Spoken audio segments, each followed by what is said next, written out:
Two friends, two minds, and one love for Arsenal Football Club. You are now listening to the Cod and Two Minds podcast.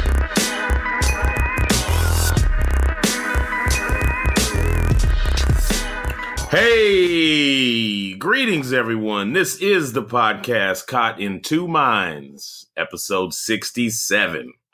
You could find us on Twitter at CITM Podcast. I'm Fitty, and you can find me at Gooner Rush, and co-hosting with me, like always, sometimes flying solo, at E Marsho.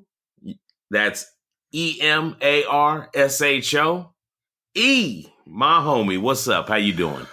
I'm doing great, Fitty. Doing great. Been back in the Bay for about a week now, maybe a couple weeks. Yeah. Settling in nice. It's always nice to be in the same room when we're watching the games and, throwing ideas off of each other, really just firing each other up about what the hell is going on with the state of this team. But lo and behold, they came out the box. Well, I'll say Nacho came out the box. Yes. And was fired up and got the team rolling bright and early. They got 3 goals in faster than you can think. And a wonderful world-class goal on the 4th. Arsenal beat Crystal Palace 4-1. The lineups. What'd you think about the lineups, E? Well, there was one, there was one huge, Alexis wasn't there. He didn't play. We all know now that he is a Manchester United player, and I'm sure we'll discuss that later.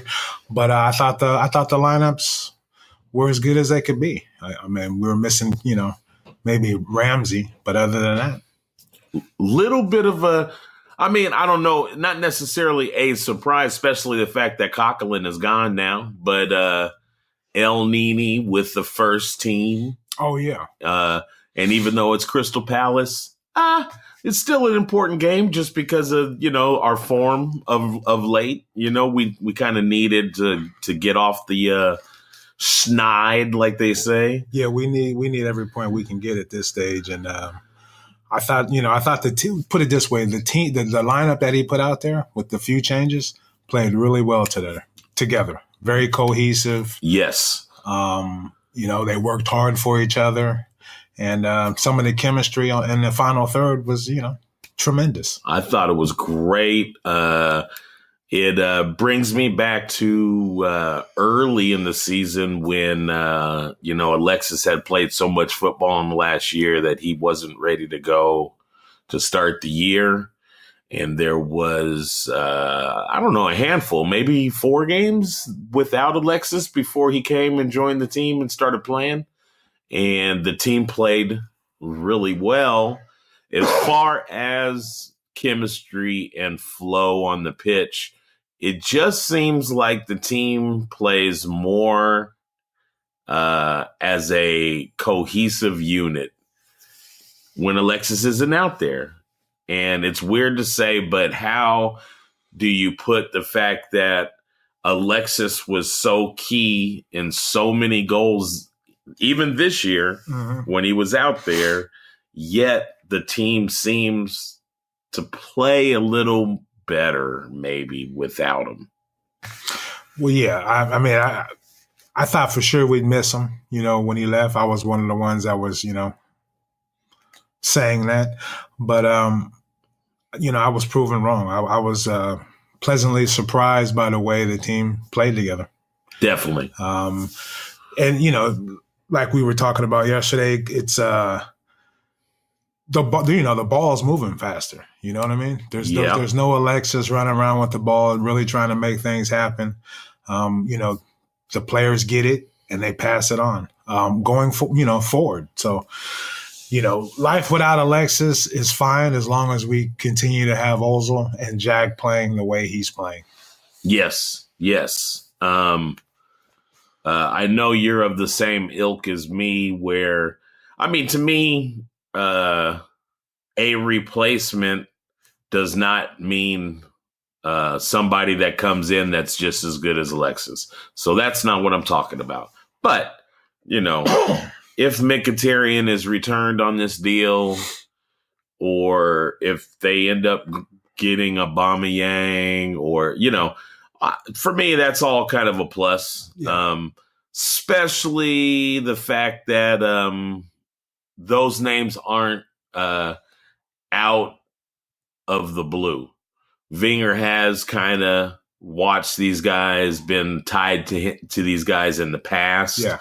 So it's not like we are getting forced to take somebody on that Wenger is just doing out of desperation necessarily. But I think, you know, he probably sees a way that these guys may fit in.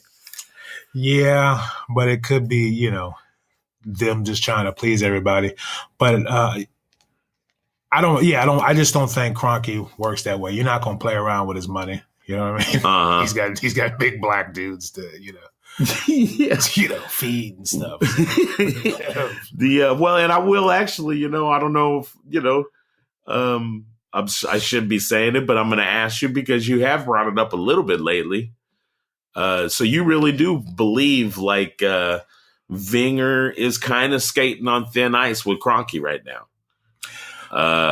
That's the reason why Alexis not being in Champions League and things like that, not making their money that they should be making or that they're used to making, could really start souring Wenger on the rest of the club. Yes, on Kroenke. On Kroenke. Yes, I mean the way he handled the Alexis transfer, you know, pretty much cost him £60 million.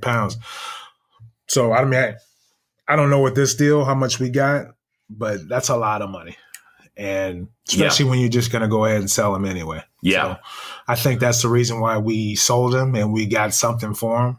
I think Wenger genuinely in his heart wanted to keep Alexis till the end of the season, or else there's no way he would have handled this situation the way he handled it. And I think Kroenke was like, nah, sell him. Get whatever you can for him. Quit fucking around. Sure. So, you know, side note, I mean, in the weirdest way, because Mourinho is an egomaniac, we probably got a few more dollars than we should have. Exactly. And the fact that actually we got any money, because if it was truly just Man City and that's it, they would have just waited. They would have let that go for the remainder of the season and got him for free. Right. You know, and paid the extra money to Alexis, you know? Exactly. And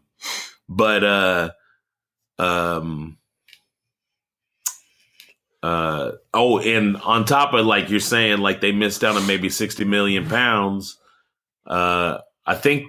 I think that's close to the figure that they basically say if they qualify for Champions League and make it to the knockout stage, right, it's worth about that much too. Right. So literally he could be looking at, you know, we're like $120 million short over the last couple seasons now because of just total gaffes by the gaffer. Exactly. So that's why I say that. That's why I say that. And yeah, I know if I owned a team and somebody was, you know, fucking up like that, I'd be upset. Yeah. I mean, you know, and like you said, through the history, I guess really there's not a period in the Wenger era that the team has probably looked at a loss like this in money. Exactly. So, like you said, I mean, I'm starting to kind of understand and agree with you that, you know, he probably is skating on thin ice. Yeah. And, you know, to act like, oh, well, Arsenal doesn't make, you know, those kind of decisions. Well, they've had Wenger for 20 years now. So, okay, they don't. But to say like it's out of the realm of teams in the Premier League to decide that a guy that they just signed for extended contract, if they decide they're done, they're done. You know, I mean, you just cut your losses now and move on. And I could see that happening. So, I mean, at this stage, I mean, you know, I just think, if you're an American owner and you buy a team over there and you're able to sell players for tons of money and you know what I mean? You're constantly turning a huge profit. Like a lot of guys that own teams in the United States, they don't really turn a profit. Right. On some of the smaller market teams. But if you're over there and you're qualifying for Europe and you're, from the top to the, seventh position, you're going to make money. And I just think a lot of the American owners, that's pretty much all. They don't care about like winning everything. They just want to turn a profit. And you do have to qualify for Champions League, but if you can sell your top players and bring up younger players and you know what I mean? Yeah. And then sell them when they're worth a lot of money and just keep that profit coming. I think a lot of the American owners get into European football. I get you. Totally. Because they don't understand the history of it all. Plus, they're probably arrogant. They think American sports. Well, the Glazers, right? They're considered, one of the top 3 or 4 richest franchises, but they're also, how long have they been operating in the negative? Like for quite a while, it's not like, right. They're doing big business, but like I always said, owning these sports teams, it's the billionaire boys club. So, you could lose money for 10 years and then sell the franchise. You make it all back plus some, and they know that. So, there's only so long that they'll allow to lose money before they just say, all right, well, fuck it, I'll just sell the team then, Bingo. Yeah. Right.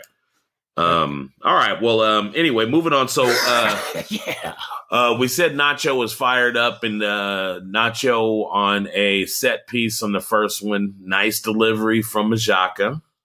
Yes. Puts it all the way to the back post. That's pretty much all Xhaka is good for. That's it. Set piece, a corner, and a shot from outside the box when he's got a clear lane. Yeah. That's what he does. Yeah. I figured it out. As far as running around and making a tackle, but right. He can pick a long pass and take a long shot. Even though you remember the one play where he tried to pick a pass 90 degrees, like across the field. Oh, yeah. And you remember he just flew it to the left, and we were like, wait a minute. I thought he had the sweet left foot. It just seemed weird. Right. And it's a trip how slow he swings his leg. He does strike the ball well, but like you said, if it's not a clear lane to strike it on the goal, it takes him a while to wind up and let it go, know. But, he delivered a good set piece. But he did. Monreal was there. And Monreal just wonderful.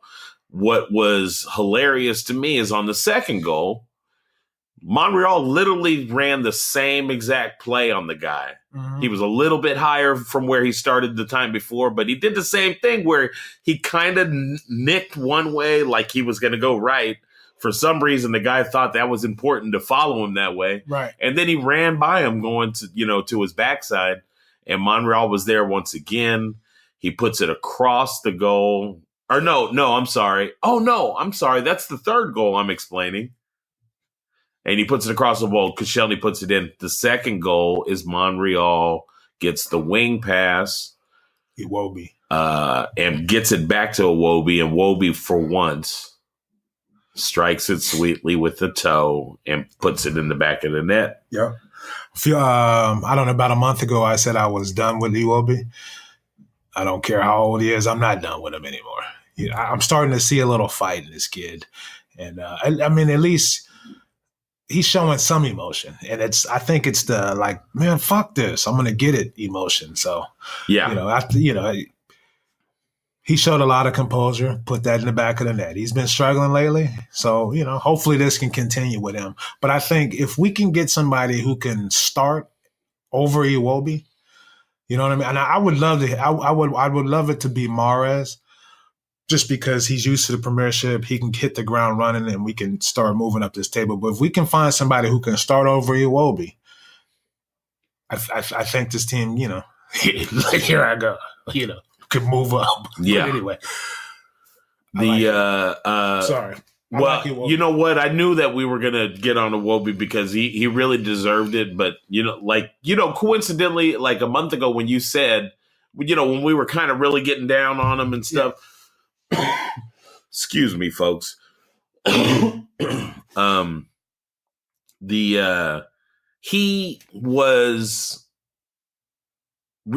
was playing kind of tentative. Right.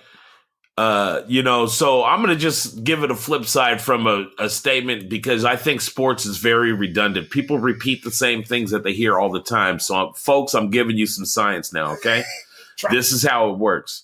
Everybody is going to continue to say that a guy is good because he ignores what goes on in the press. We actually heard them just say this about Kane on Sunday. Right. He ignores the press and he just keeps on going. And that's okay, because that works for some people. But it's also okay to know what the heartbeat of the fans are thinking, because it might be a true reflection on what's going on with your game right now. Perception is everything. Yeah, perception there. And, you need to take things from your coaches, your teammates, and sometimes the press or the fans give you things that you may not have thought, that's what's wrong with my game right now. Right. But he seems to have responded in the last month. Yeah. I mean, he's been super aggressive. He still has a lot of problems in the last third, but he's been super aggressive. He's one of the few guys that seems to continue to get into spots where he could take shots on goal. Right. And that's something that Arsenal has always been plagued with in the past, I think. Definitely. When we go in funk sometimes, it's because we just not even taking shots. Trying to pass it in the back of the net. Yeah, what? The guy said that in our game. Sometimes they're accused of trying to walk it all the way in. Yeah. Always. But shout out to Iwobi. I thought he played a good game. I'm going to give him a little credit. And I just keep fighting. I can see it in his face that, he at least he gives a damn. You know what I mean? Well, and our other thing that we also noted why we need to just go ahead and stick with him is because the kid is young. His size. And he's built like a shit brick house. Right. His size. That kid is getting bigger and stronger and bigger. Right. And who knows? There could be a point where he ends up being a CDM or something just because of how strong he is. I don't know. But yeah, he's worth keeping, and we need to keep him around, especially on a team that's losing some players and stuff. So one of those guys got to cut their hair. One of them. That's all I got to say.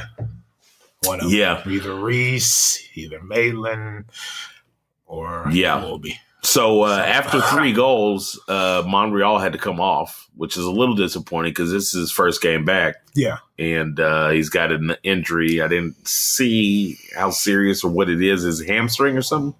That's what it looked like when it was coming off, but I haven't really gotten any information today, nor have I looked. Yeah. So that was before the half. Right. And they brought Maitland-Niles on. Yeah. And I like the projection. I like the way this kid looks, but I'd really like to see him play in position. Yeah, somewhere in the midfield, I think, is where he belongs.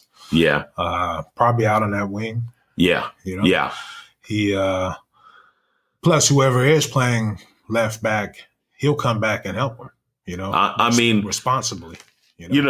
That's a good way to look at it. Maybe he's getting valuable defensive work that will benefit him if he gets moved up the pitch eventually. That's what Wenger would say. Would I give him this? Yeah. Uh-oh, wait a second. I just bought into the Wenger thing. Well, I want him to be all around, and this will help his defense. So it's, that'll be his excuse. But it is kind of shocking that Blockhead didn't get the call first, would you say? It is. We've done a lot of harping on this whole subject, but part of my problem with Wenger is some reason, somehow he gets, one or two, I don't know, maybe it's 2 things in a game or something happens in back-to-back games, but all of a sudden he just loses his mind. He just, he decides somebody is out of favor all of a sudden. Well, yeah, that's the thing. We never know why a player is out of favor. Like, is it something he's doing in practice, or is he not eating his dinner right? Is his diet off? Did he smoke a cigarette after a club or something? Right. But it's never based on really his performance. So as the fans of a Wenger-ran squad, we really never understand why, like, why don't you like Campbell? Like, you know what I mean? What's Campbell doing? Because when we watch the games, he's playing pretty well. Yeah. But, it's kind of, you can kind of see that's kind of going there with Blockhead, Kolasinac. Like, he didn't play, he hasn't played himself out of the team. You know what I mean? I know he got hurt and he's come back now. Yeah. So it's just I think always he played him like 3 games ago. It might have been the FA Cup game or something. It's just always weird, like you're saying. You're just like, all of a sudden, like, for a guy that he decided at one point he needed in the lineup and he played like 9 games straight. Right. All of a sudden, he can't find like even minutes. Like, right. Some of his games not even coming off the bench even. And exactly. And he's playing a kid out of position over him. Yeah. He's basically saying Maitland now is a better left back than you. Yeah.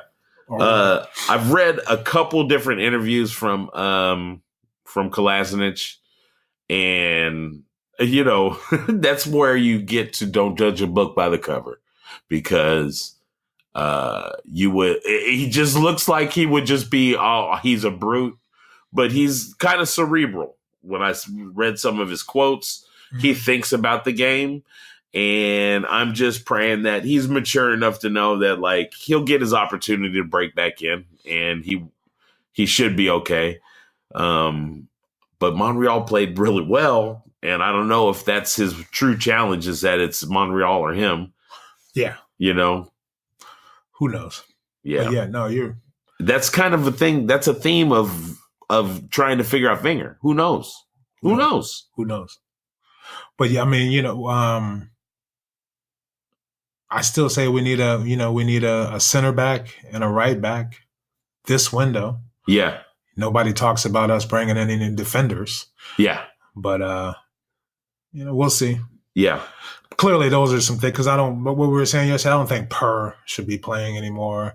I think Holden should be out on loan. You don't trust Chambers, so just get him out of there and bring in a couple center backs. Anyway. I agree. And Bellerin needs some competition, and it's not Debuchy. Yeah. But, I mean, I still agree with that. I will give a nod to Bellerin that I think around the same time we were talking about Iwobi, Bellerin seems to have woke up a little bit. Yeah. He's been attacking a little bit more, getting behind the guys a little bit more. And so, like I said, hats off. But like you said, I think he would benefit from and because he's so young, don't get another young guy. Right. Like, it's okay to go sign some veteran that actually is not going to cost you too much. Exactly. Go sign a dude for like £3-4 million and that, knows that position and is a solid dude that you can count on. That's just going to just make Bellerin just, don't screw up too much, because, I can always count on this guy that's sitting behind you, Exactly. And which I guess Debuchy would kind of be the guy that fit that thing. But he's 20 pounds overweight, at least. I'm not sure if he's 20 pounds overweight because he doesn't care, or if he's 20 pounds overweight because Wenger has screwed his life up and he just has basically kind of just quit. Yeah. Wenger's like, you know what? You might get 2 games for the whole season. 2. That's it. That's all I'm giving you. Yeah. Carling Cup run. So anyway, real quick, we're going to hit the last goal, which is, a work of art that, the whole feeling I got was that, I would, if it costs an extra 10 million, 15 million to meet Ozil's demand, I want to keep him. He's a unique talent. Whether anybody wants to compare him to the best number 9 in the league, number 10 in the league, in the world, I don't care about all that. I'm telling you, what we have is a unique talent that defenders are challenged to try to stop because he thinks like differently from everybody else. He moves differently from everybody else. And he set that whole goal up himself, but Lacazette's finish made it happen, you know? Yes. And him and Jack and that little boom boom. Yeah, tremendous. You never see him in those tight little situations like that make a like most of his passes are just spot on in those situations. Yep. Like the majority of them, like, you know. Yeah. And yeah. His creating of shots is just tremendous. Yeah. One of the things I want to point out about the way, there's the obvious part about it. There was a 1-2 with Jack. Everybody, I'm assuming people that listen watched it, so they know what's going on. But I'll just quickly. But anyway, there's the 1-2 with Jack and all that. But just before he started the whole thing, as he drifted into the center, he like kind of got up on his toes and he slowed down. And the defender was like lulled to sleep. Yeah. And then he quickly just like scooped it over to Jack and he was already taken off. And anybody that wants to tell me Ozil's slow, that's fine. But you know what? He sees the whole game at a different pace. And like, he lulled that guy to sleep and then he stepped on him and he flew right by the guy, got into position, backheeled it to Lacazette. Lacazette knew what was coming. He's played with Ozil for half a season. Lacazette has class. Ozil has class. They were ready for it. And Lacazette, he buried it like a striker, like a clinical striker. Had no worries once he took the shot. I was like, that's going in. Yeah, just, all around. Tremendous. And when Ozil presses the turbo button, he's pretty quick. Yeah. Everybody can clearly see that. So. Yeah. And he's like a little bit more than everybody's willing to give credit for. He's a little bigger than people think. He's a little quicker than people think. And he's a lot more clever than anybody's willing to give him credit for. We're lucky. Who you got for man of the match? Well, I'll go ahead and say Ozil. Yeah. Okay. Yeah. I thought Ozil was tremendous. Jack, he gets an honorable mention. Didn't really make a lot of the highlight reel, but I thought, his positioning, him being able to pass him the ball, he can take a touch or two and get by somebody. We can, start the attacking process. Monreal was tremendous. Yeah. For one half. Yeah. You know what I mean? I mean, it's amazing to say like Monreal. I mean, because Monreal was in on 3 goals. I say the whole team is my man in the match. Great. As the way because of the way they played together and the way they, fought. Yeah. From the opening whistle on. Yeah. Yeah. And the cool thing to also mention the way that they set up the team, which we didn't mention, but they put Jack at the number 10. And right. They were interchangeable, but yeah. But he got to play. You never up. Really saw Jack out wide. Not too much. Yeah. Not very wide. Yeah. Starting them right there, right behind Lacazette was great. I know that's where Jack would love to play. And, the one dude that's actually very interchangeable is Ozil. Yeah. You could put him left, right. You could put him behind the striker. Like, he'll play wherever, man. Totally. He's always got a free roam, the ability to roam. But, a guy, you really don't you don't get it if you don't know what this guy does. But El Nini, and it's just running around. It's just being able to run around the pitch at a nice, constant high kick. Yeah. You know what I mean? Yep. And what that does is just puts pressure on that midfielder. You're going to have to pass it quicker. You're going to have to do this. Here comes that Egyptian. Yep. And he just cruises around. Yep. You know what I mean? Getting in the way, pressuring people. And, who knows? Him and Xhaka,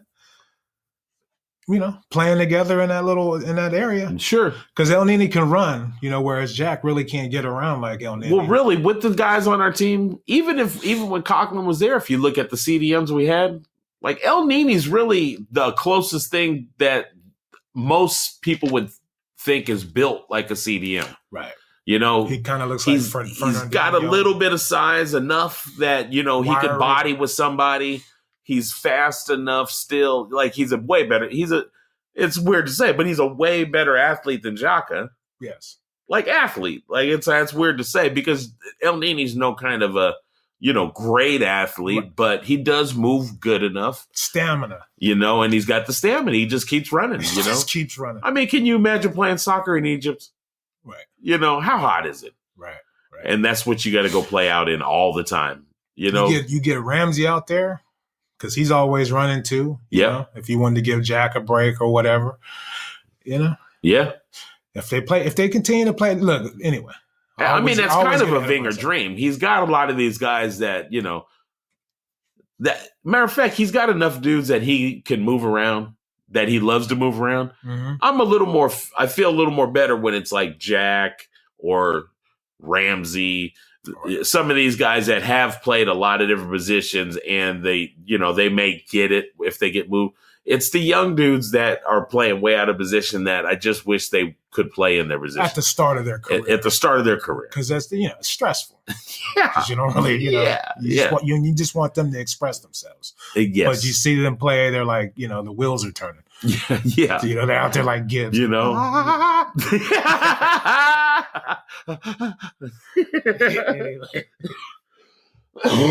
Okay, and Wenger's grade. What do you got? Wenger's grade. I'm gonna give Wenger an A. Team was mentally prepared to play at the start. The team played hard. They played together. Crystal Palace was kind of awful. Some of their passing was just pitiful. But I just thought the team as a whole played well. And, yeah, he chose the side. He made the right decisions. El Nini played great.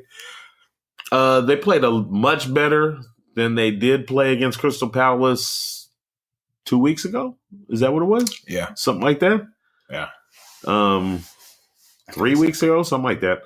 But the team played really well, I thought, and everybody seemed to be just flowing. So yeah, I give them an A too.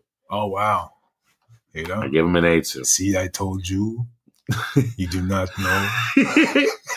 Trust in me. If you don't know, now you know. Go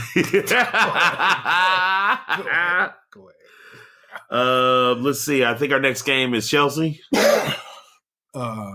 Caribou Cup. Yeah. Second leg. In the Kokomo. Jamaica, Aruba. For a spot in the final to play against probably City. Jamaica. Our last chance for, we still got Europa, but, yeah, we could win the double this year. Yeah. So, yeah, playing at the house. Okay, yeah. 0-0 aggregate. So, we just got to keep a clean sheet and score. Oh. We'll be all right. That's all we got to do, huh? Clean sheet. Yeah. All right. Let's do this. Hashtag Gooner Family. Hashtag up the arse. Yeah. All right. Hey, man, you guys can all catch us every Monday. We might be a little late dropping this one, but you can expect us every Monday, and we appreciate all that support. We want to thank you all for tuning in to Cotton Two Minds. Find us on iTunes and SoundCloud. You know what? You can find us wherever you want. Just go Google us. Caught in Two Minds. And please subscribe and give us a rate and a review.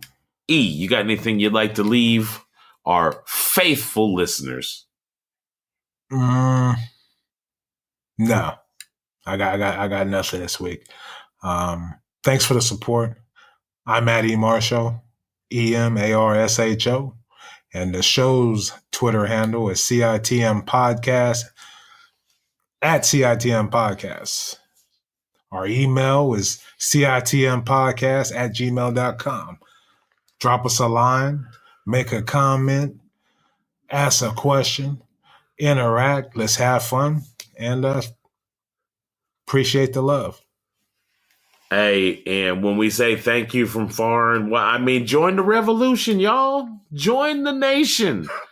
We got friends in China, Sweden, DC, Florida, San Diego, at Gooner Cali, at Gooner in. Wait, is it Gooner in Cali? At Gooner in Cali. Our homie writes a wonderful blog every week. Go check him out on Twitter, at Gooner in Cali. I call him the voice of reason. There you go. And we also want to make sure you'll hear the plug during our outro. Thank you all, man. I'm Fitty, at Gooner Rush, at Gooner Rush on Twitter. You can find us on all those different places. Just go where you go to get your favorite podcasts and search for Cotton Two Minds. #OneLove. Peace. Thank you guys for tuning in to Cotton Two Minds. Please head on over to iTunes and subscribe, rate, and review the show. All feedback is much appreciated. If you would like to contact the show, drop us an email at citmpodcast@gmail.com. And be sure to follow us on Twitter at CITM Podcast, at Gooner Rush, and at eMarshall. That's EMARSHO. The music in this podcast has been provided by Statics. If you like what you hear, be sure to check them out at staticsentertainment.com and follow them on Twitter and Instagram at Statics Music. That's STATX Music. Peace.